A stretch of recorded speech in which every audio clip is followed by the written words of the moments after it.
Mesdames, Mesdemoiselles, Messieurs, bonjour. Donc nous allons présenter dans cette 7e séquence le contenu du 3e axe principal du chapitre 1, donc le dernier axe principal dans ce chapitre, sur les relations commerciales avant le GATT. Donc pourquoi ces relations commerciales avant le GATT? Tout simplement parce que le chapitre 2, que nous allons commencer dans la séance prochaine, il va aborder l'institution GATT.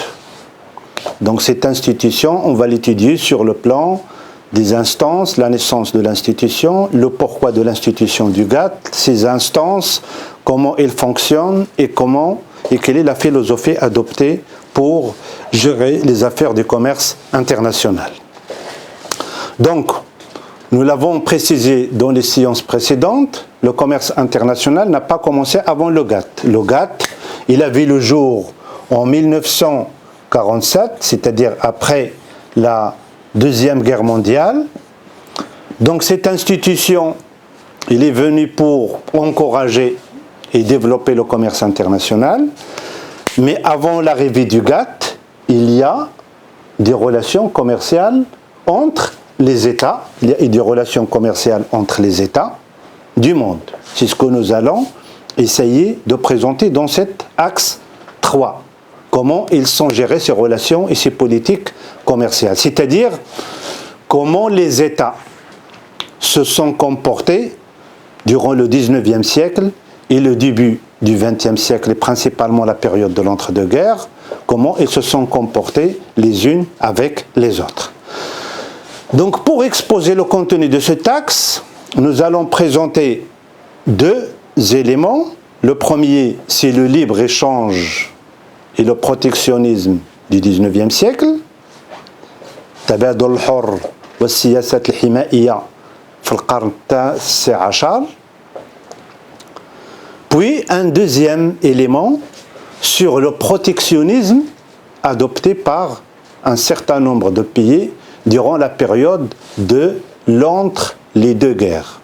السياسة الحمائية المتبعة من طرف بعض الدول خلال مرحلة ما بين الحربين، ما بين الحرب العالمية الأولى، نهاية الحرب العالمية الأولى وبداية الحرب العالمية الثانية، يعني خاصة العشرية تاع الثلاثينات، donc les années 30. Donc pour commencer, donc l'histoire des relations économiques internationales a montré qu'il y avait une nécessité de créer des institutions spécialisées dans la libéralisation des échanges internationaux. Pourquoi?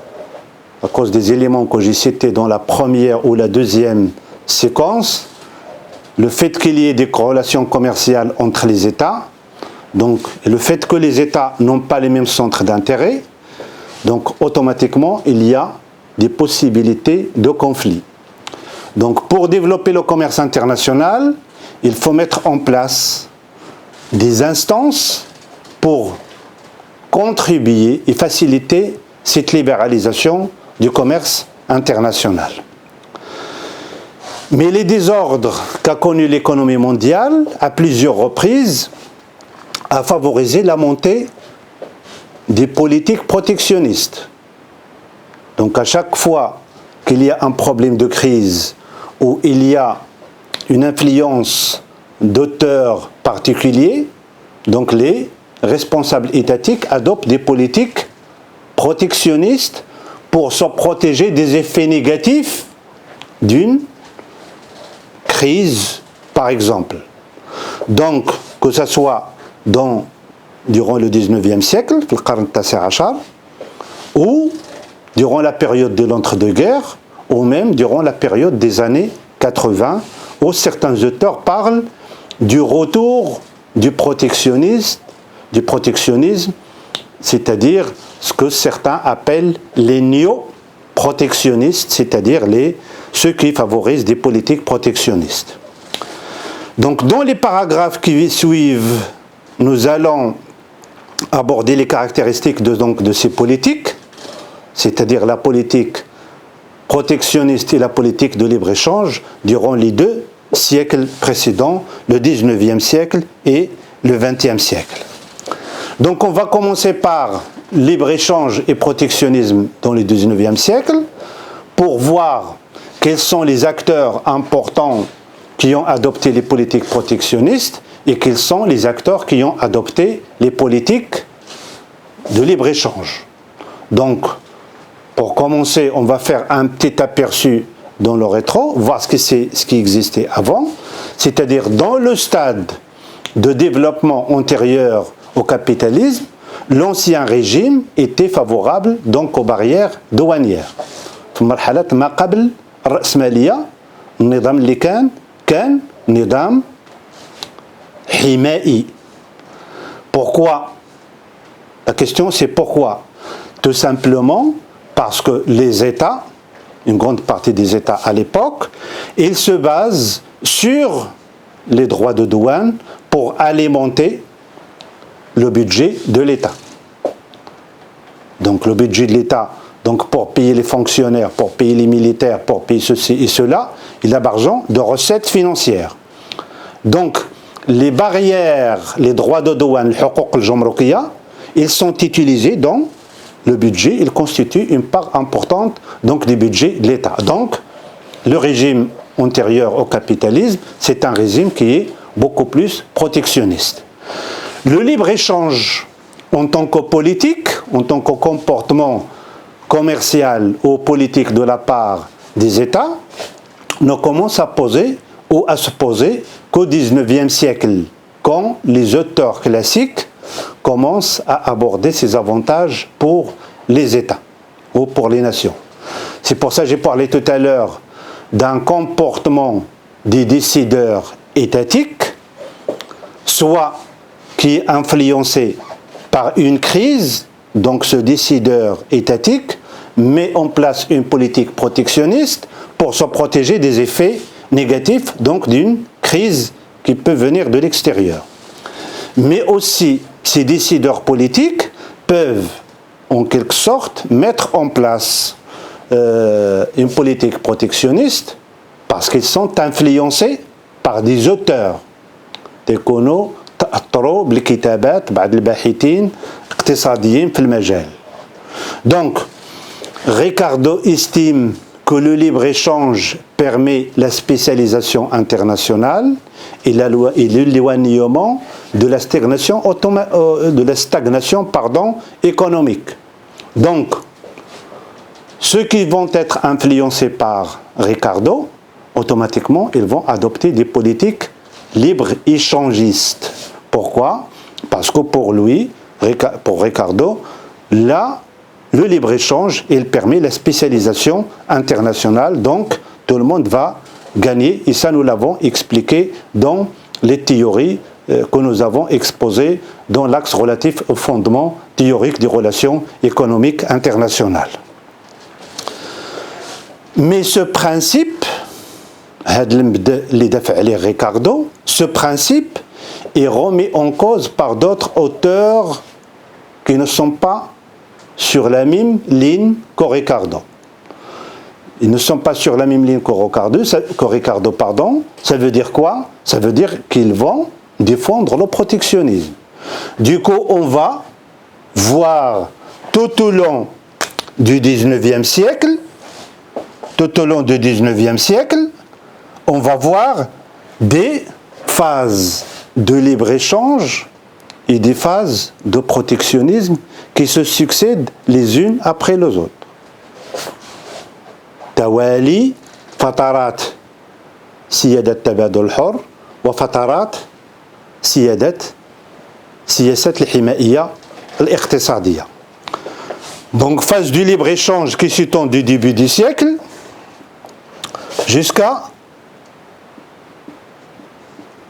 1880. Donc là, c'est politique libre-échangiste qui est dominante. Siyasat tabadul hur. Puis phase de protectionnisme qui débute avec la fin de la première. Donc là, c'est phase protectionniste de politique protectionnistes. Donc on va exposer les deux et les comportements de certains États durant cette dominance d'une politique ou de ces deux types de politique commerciale. Cette politique, donc la phase de libre-échange du 19e siècle de 1800 jusqu'à 1900, cette politique est encouragée par les grandes nations, la Grande-Bretagne, puis la France et l'Allemagne. J'ai expliqué dans la séance dernière pourquoi la Grande-Bretagne était le leader des politiques libre-échangistes au niveau de l'Europe, dans le monde, mais aussi au niveau de l'Europe occidentale. Et nous avons dit que c'est une des raisons principales, c'est le fait qu'elle est la première à connaître la révolution industrielle. Donc son économie, elle est industrielle principalement, elle est très forte. Donc il n'a pas peur de la concurrence. Donc il ouvre ses frontières pour ses concurrents. Puis la France vient après, puis l'Allemagne qui vient après, c'est-à-dire dans un deuxième temps. Donc ces pays ont l'intérêt de pratiquer cette politique pour garantir les importations des matières premières à moindre coût. N'oubliez pas ce que nous avons exposé durant la présentation des phases de la mondialisation, c'est-à-dire l'explosion des exportations durant la phase de l'internationalisation, dans les deux sens. L'explosion des exportations des produits finis des pays développés vers les pays en voie de développement et l'explosion des exportations des matières premières des pays en voie de développement vers les pays développés. Donc là, ces pays ont adopté cette politique de libre-échange pour alimenter leur système industriel en plein développement. Donc ils ont intérêt à ouvrir les frontières. On va commencer par le cas de la Grande-Bretagne. Cette politique a permis un succès mondial dans le domaine industriel anglais, mais pas dans le domaine agricole. Donc la raison, c'est ce que je viens d'expliquer. La Grande-Bretagne applique le libre-échange dans le domaine des produits industriels, parce qu'elle est très forte, mais elle protège quand même les produits agricoles, parce qu'ils sont moins développés que l'agriculture française. Alors qu'en France, c'est le contraire. Les mesures de protection aux protectionnistes en faveur des agriculteurs anglais seront supprimées à partir de 1838, qui constitue le début du libre-échange en Grande-Bretagne. 1838. On parle du libre-échange dans la Grande-Bretagne dès le début du siècle jusqu'à 1880, mais durant cette période, c'est un libre-échange qui concerne principalement les produits industriels et pas les produits agricoles. Mais à partir de 1838, la Grande-Bretagne a appliqué le libre-échange, y compris pour le commerce des produits agricoles. C'est pourquoi certains auteurs parlent du véritable début de libre-échange en Grande-Bretagne en 1838. Le deuxième cas, c'est le cas allemand. Donc en Allemagne, organisée en principauté indépendante, sous l'impulsion d'une association douanière, plusieurs accords ont été signés et mis en vigueur depuis 1834. Donc quand on parle organisée en principauté indépendante, c'est-à-dire واحد النوع تاع التنظيم إداري اللي فيه مجموعة من إمارات ومناطق وجهات داخل ألمانيا. Donc ces régions, ces principautés, il y a une association douanière qui a joué un rôle majeur dans l'application donc des mesures de libre-échange et qui a commencé grâce à cette association douanière depuis 1834. Ces accords visent le libre-échange, mais uniquement avec les pays membres donc de cette association douanière. quand on parle de l'association douanière ou union douanière, c'est entre un certain nombre de pays.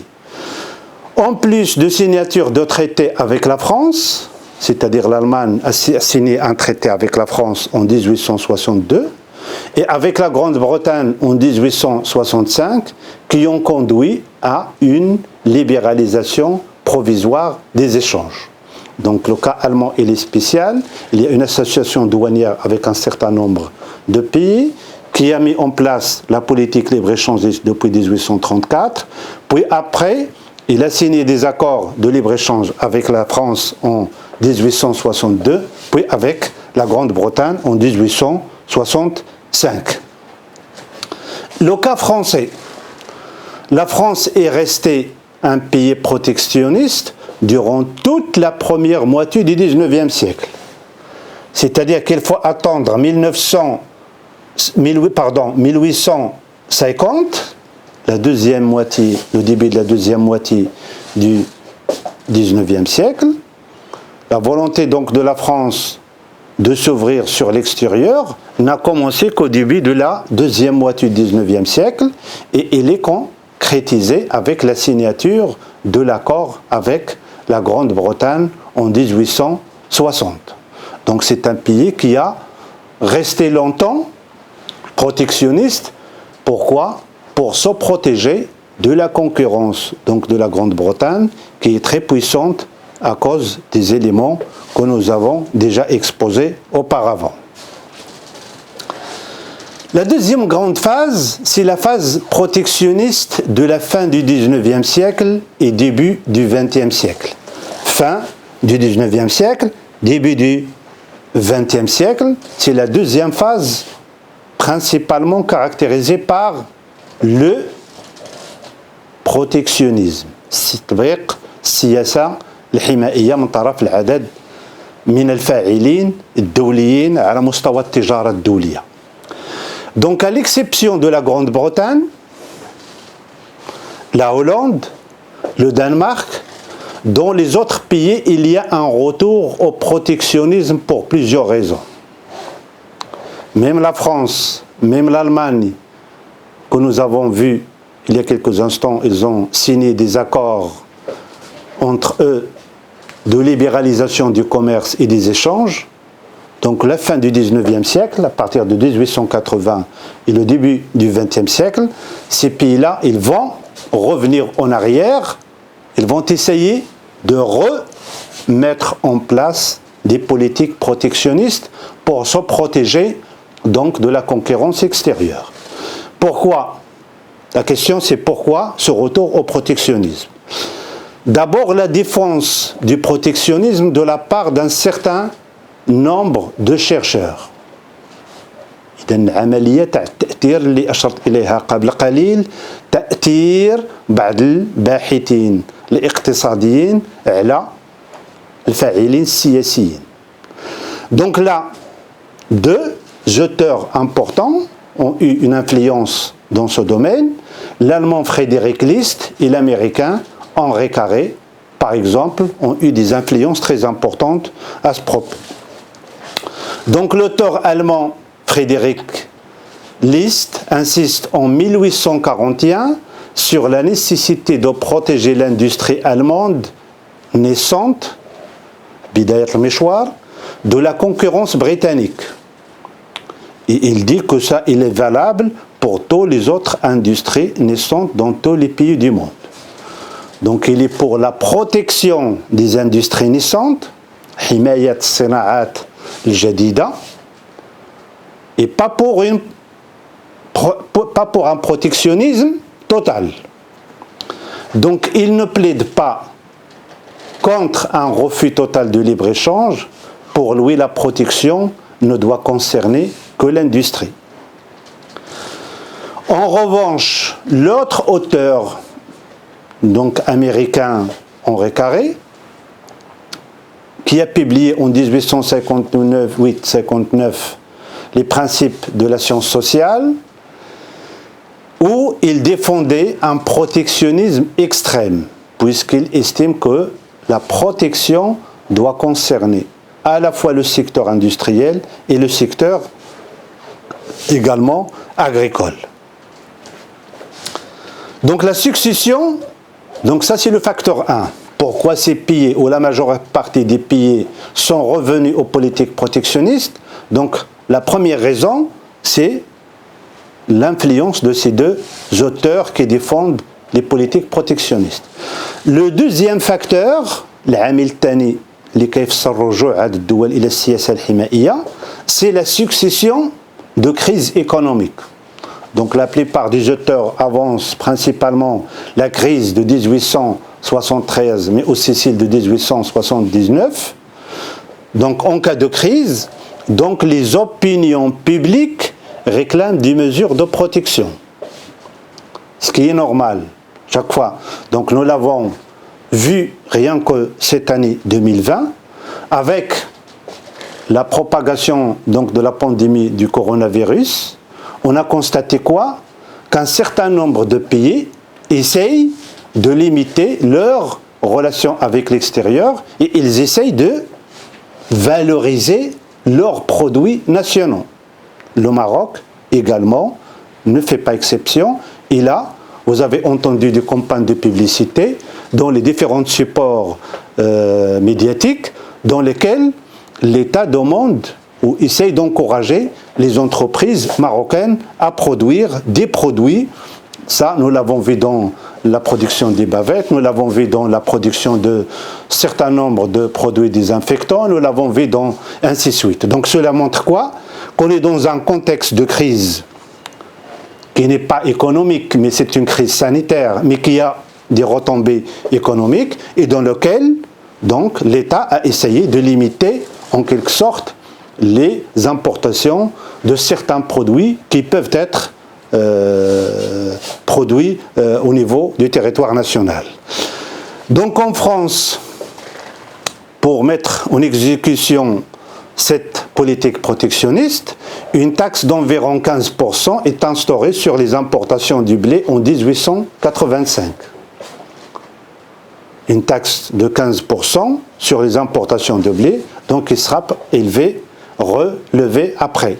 Donc c'est-à-dire quand les pays proches de la France veulent exporter donc du blé vers la France, ils sont obligés donc de payer cette taxe de 15%. Donc c'est une mesure qui va les empêcher ou au moins limiter les exportations vers le territoire français. Un autre tarif douanier est instauré en France en 1892. Donc c'est toujours la fin du 19e siècle et tout ça montre tous ces tarifs douaniers. هذا الرسوم الجمركية تبين طريقة تعامل فرنسا مع الآخر, c'est-à-dire la mise en place donc des droits de douane pour limiter les importations vers son territoire. Le deuxième axe de ce troisième axe principal, c'est le protectionnisme dans l'entre les deux guerres. Donc la sortie de la Première Guerre mondiale, donc là, a conduit les pays européens à se protéger donc de la concurrence étrangère. J'en ai parlé dans la séance de tout à l'heure. L'économie et les infrastructures européennes sont détruites par les bombardements donc, et les confrontations entre les différentes parties durant cette Deuxième Guerre mondiale. Donc, une fois la guerre est arrêtée, donc chaque pays il va essayer de se protéger au maximum donc, des concurrents extérieurs. Le désordre monétaire international des années 20 a joué un rôle important dans les restrictions des échanges mondiaux. Quand on parle de désordre monétaire international, tout ce qui a eu lieu après la fin de la Première Guerre mondiale, un certain nombre de comportements de la part de certains États sur le plan économique mais aussi financier. Puis on a également ce désordre monétaire a continué pendant la période des années 30 pour dans ce que les économistes appellent les comportements égoïstes de certains États qui ont tenté d'exporter le chômage avec la façon que je l'ai expliqué lors de une des séances précédentes, c'est-à-dire en limitant, en augmentant les droits de douane et d'empêcher les autres pays d'exporter les uns vers les autres. Donc les politiques protectionnistes se sont renforcées avec le début de la crise de 1929, l'azma الاقتصادية للسعود 20, et concernent toute la période de 29 jusqu'à 39, c'est-à-dire la décennie des années 30 dont je viens de parler il y a quelques instants et que nous avons déjà expliqué les raisons du désordre monétaire de cette période des années 30. Donc les États-Unis ont aussi instauré des droits de douane en 1930 allant jusqu'à 90%. C'est des 90%, c'est-à-dire si ce produit vous coûte $1 et vous voulez l'exporter aux États-Unis, vous allez payer 90 centimes de plus pour l'exporter, c'est-à-dire de façon logique l'impossibilité d'exporter vers le territoire américain avec un tel comportement et une telle augmentation donc des droits de douane. En 1932, même la Grande-Bretagne, dont on a parlé à maintes reprises comme leader des politiques libre-échangistes, qui était donc, il bascule vers le protectionnisme parce qu'il ne peut pas continuer toute seule à ouvrir ses frontières devant ses concurrents, alors que les autres, ils sont en train, ou ils ont adopté donc des politiques protectionnistes via l'augmentation donc des droits de douane. La France adopte des restrictions quantitatives sur les importations des produits. Qu'est-ce que ça veut dire les restrictions quantitatives? C'est ce que certains appellent la politique donc des quotas. La politique des quotas, c'est-à-dire je t'autorise d'exporter vers moi une quantité X de produit Y. Donc, et ça, les restrictions quantitatives seront interdites après dans le cadre donc des relations au sein du GATT qui visaient donc le développement donc du commerce international. Donc la France adopte des restrictions quantitatives sur les importations des produits en déterminant donc la part réservée aux pays étrangers. La crise de la crise des années 70, c'est-à-dire la crise de 1973, qui a été à l'origine donc du néo-protectionnisme face aux pratiques déloyales de certains concurrents, a également contribué au retour du néo-protectionnisme durant les années 80. Donc cette crise de 1973, c'est le résultat en quelque sorte de la guerre du Proche-Orient entre les Arabes et Israël, qui a été en quelque sorte donc les pays arabes exportateurs de pétrole durant cette période donc fin des années 60, début des années 70, ont décidé d'arrêter l'exportation du pétrole vers les pays européens ou occidentaux qui ont soutenu donc Israël dans leur guerre contre les Arabes. Et ce comportement a touché un élément important de l'économie mondiale qui est celui donc du pétrole, et automatiquement il a donné naissance à une crise économique donc dite des années 70.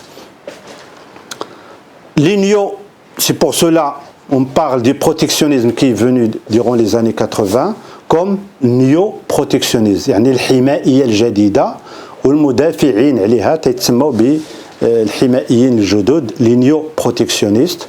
Donc les néo-protectionnistes insistent sur la nécessité d'établir un commerce loyal avant le libre-échange.